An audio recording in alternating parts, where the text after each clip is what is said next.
Welcome back to lotus petals. Tomato bath ರೆಸಿಪಿನ share ಮಾಡ್ತಾ ಇದ್ದೀನಿ. ಒಂದು ಮಿಕ್ಸಿ ಜಾರ್ಗೆ 1/4 ಬಟ್ಟಲು ಚಿಕ್ಕದಾಗಿ ಕಟ್ ಮಾಡಿದಂಥ ಹಸಿ ಕೊಬ್ಬರಿ, 3 ಒಣಮೆಣಸಿನಕಾಯಿ, ಕಟ್ ಮಾಡಿದಂಥ 2 ಟೊಮೊಟೊ, ಕೊತ್ತಂಬರಿ ಸೊಪ್ಪನ್ನು ಹಾಕಿ ರುಬ್ಕೊಳ್ತಾ ಇದ್ದೀನಿ.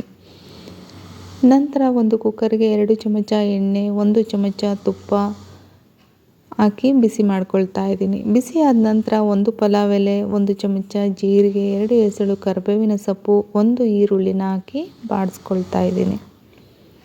ಇದರ ಹಸಿ ವಾಸನೆ ಹೋಗೋ ತನಕ ಇದನ್ನು ನಾನು ಬಾಡಿಸ್ಕೊಂಡಿದ್ದೀನಿ. ನಂತರ ಇದಕ್ಕೆ 5 ಗೋಡಂಬಿ, 2 ಹಸಿಮೆಣಸಿನಕಾಯಿ, 1 ಕ್ಯಾರೆಟ್, 10 ಬೀನ್ಸ್, 1 ಪೊಟ್ಯಾಟೊನ ಹಾಕಿ ಮಿಕ್ಸಿ ಮಾಡ್ತಾ ಇದ್ದೀನಿ. ನೀಟಾಗಿ ಮಿಕ್ಸ್ ಮಾಡಿ ನಂತರ ಇದಕ್ಕೆ 1 ಚಮಚ ಶುಂಠಿ ಬೆಳ್ಳುಳ್ಳಿ ಪೇಸ್ಟನ್ನು ಹಾಕ್ತಾಯಿದ್ದೀನಿ. 1/4 ಬಟ್ಟಲು ಹಸಿ ಬಟಾಣಿ ಮಿಕ್ಸಿ ಮಾಡಿದಂಥ ಮಿಶ್ರಣನ ಹಾಕ್ತಾಯಿದ್ದೀನಿ. ನಂತರ ಇದನ್ನು ನಾನು ನೀಟಾಗಿ ಮಿಕ್ಸ್ ಮಾಡ್ತಾಯಿದ್ದೀನಿ. ಹಸಿ ವಾಸನೆ ಹೋಗೋ ತನಕ ಇದನ್ನು ನಾನು ಮಿಕ್ಸ್ ಮಾಡ್ತಾಯಿದ್ದೀನಿ. ನಂತರ ಇದಕ್ಕೆ 2 ಕಪ್ಪು ಅಕ್ಕಿನ ಹಾಕ್ಕೊಳ್ತಾ ಇದ್ದೀನಿ. 2 ಬಾರಿ ತೊಳೆದು ಇದನ್ನು ನಾನು ಕುಕ್ಕರ್ಗೆ ಹಾಕ್ಕೊಳ್ತಾ ಇದ್ದೀನಿ. 3 ಕಪ್ಪು ನೀರನ್ನು ಇದಕ್ಕೆ ನಾನು ಬಳಸ್ಕೊಂಡಿದ್ದೀನಿ.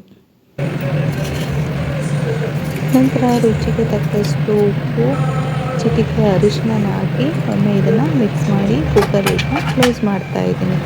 2 ವಿಷಲ್ ಬಂದ ನಂತರ ಕುಕ್ಕರ್ನ ಆಫ್ ಮಾಡಿ ತಣ್ಣಗಾದ ನಂತರ ಕುಕ್ಕರ್ನ ಓಪನ್ ಮಾಡ್ತಾಯಿದ್ದೀನಿ.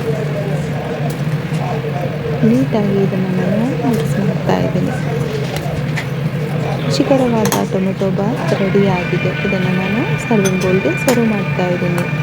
ಈ ಟೊಮೆಟೊ ಬಾತ್ ನಿಮಗೆ ಇಷ್ಟ ಆದರೆ ಪ್ಲೀಸ್ ನನ್ನ ಪೇಜ್ನ ಫಾಲೋ ಮಾಡಿ. Thank you.